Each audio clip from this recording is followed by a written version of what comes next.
Hi, I'm Deidre Hierlihy, and I want to show you a project that's pretty fun to do. It's fun for kids as young as 3 and 4, and it's fun for older kids and teenagers.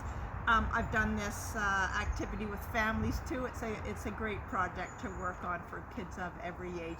This is an activity that's not only about art, it's also about nature, it's about science. You have to have a little bit of an understanding of physics, just to get everything to work. So it can be pretty fun. What we're going to do is we're going to build a little structure out of natural materials.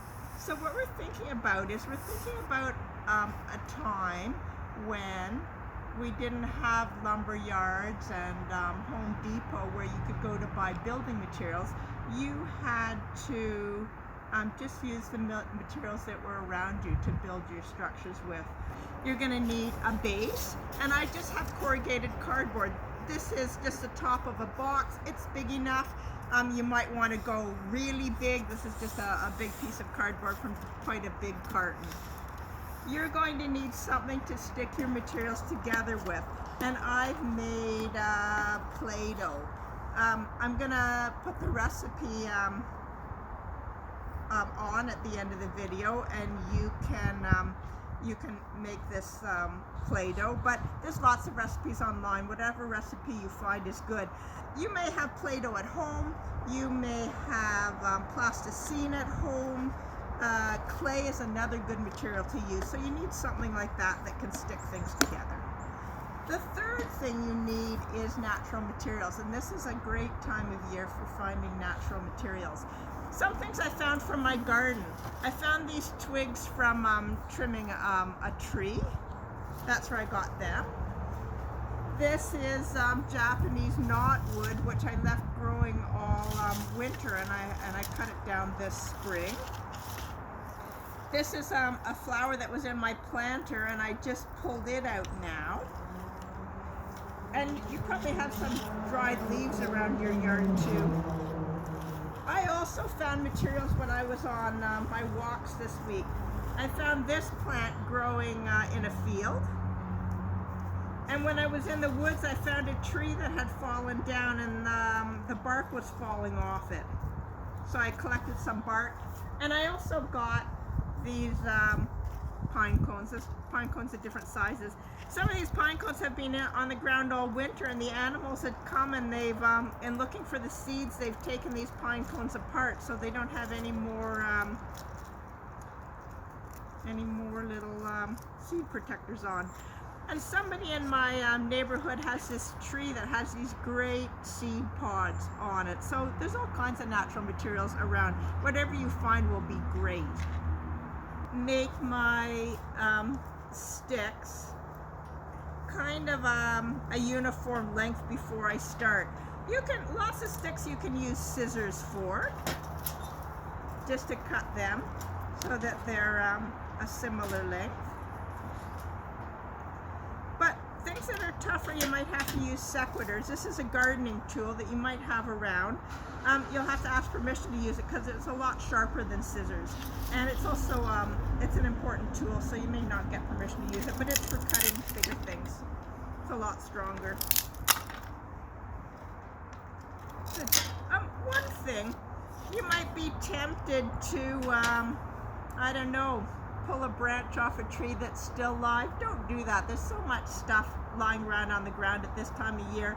Just, yeah, respect the plants that are growing around you, and don't cut anything off a live plant unless you're helping trim something up.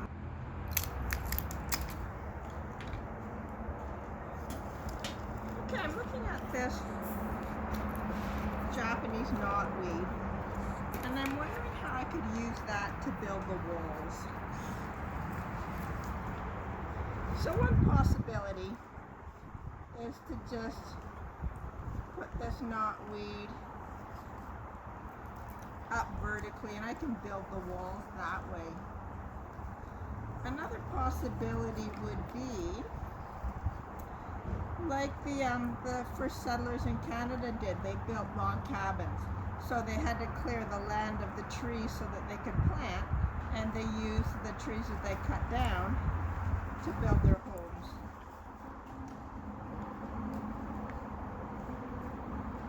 another way to build walls.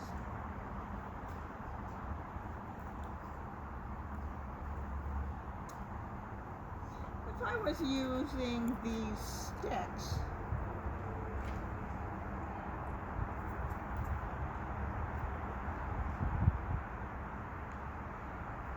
stand them all up. I could build a little teepee with these, couldn't I?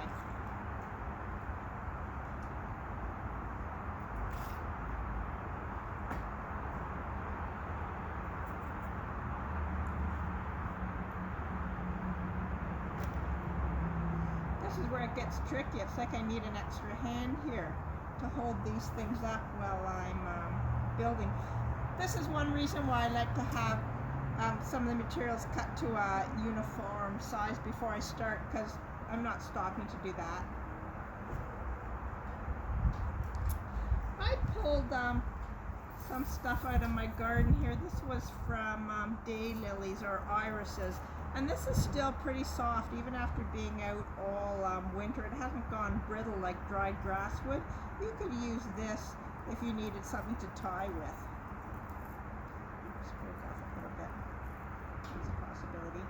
I wonder if put something here to hold that up. I wonder if you might be able to use some of this to weave with. Maybe you could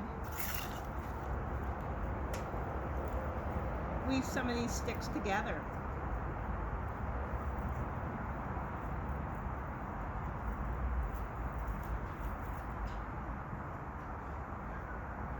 The other thing, once I get my walls built, thin sticks like this are good to use as rafters. If I spread those out like a roof, then I could cover it with something like the dried leaves,